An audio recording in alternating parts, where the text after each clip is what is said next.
লাবণ্যকে দীপা আর সূর্য দুজন মিলেই আনতে গেলে উর্মি বাধা দিল কেন, এমনটাই প্রশ্ন করলো দীপা উর্মিকে। কেন বাধা দিচ্ছিস বনু, তুই বলতো তুই কি চাস। হ্যাঁ বন্ধুরা, এমনটাই আমরা দেখতে পাবো অনুরাগের ছোঁয়া ধারাবাহিকের আগামী পর্বগুলিতে। এদিকে দীপা সূর্যকে ধাক্কা দিয়ে বলে, এই এই সব কিছু হয়েছে আপনার জন্য, এরকম এরকমটা কেন হচ্ছে।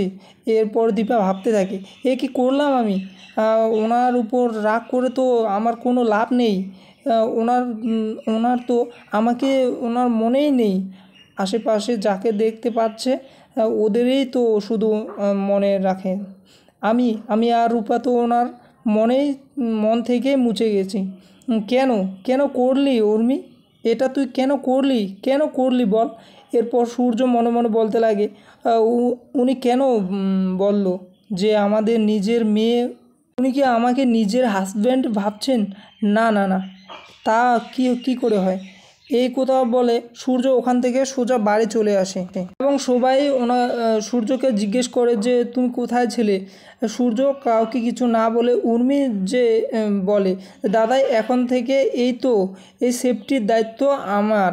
আর তখনই সূর্য রেগে গিয়ে বলে, চুপ করো তুমি, তোকে কে বলেছে আমার দায়িত্ব নিতে।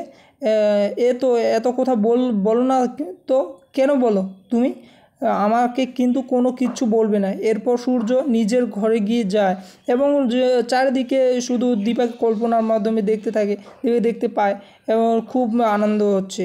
অন্যদিকে দীপা কৃষ্ণকে নিয়ে বাড়িতে আসে। এরপর দীপা বলে যে রূপা, আমরা লাবণ্যর খোঁজ পেয়েছি, আমরা লাবণ্যকে নিয়ে আসবো। আসার পথে গাড়িটা আমার খারাপ হয়ে যায়, আমি কাউকে কিচ্ছু না বলে আমি সোজা কৃষ্ণকে ফোন করি। এরপর রূপা বলে, মা আমি জানি না, তুমি ওকে জিজ্ঞেস করো যে গরম দুধ খাবে কি না, বৃষ্টিতে সারা শরীর ভিজে গেছে। কৃষ্ণ বলে, মা আমার জন্য কেউ যেন কোনো কিচ্ছু না করে, আমি কিন্তু আগে বলে দিলাম।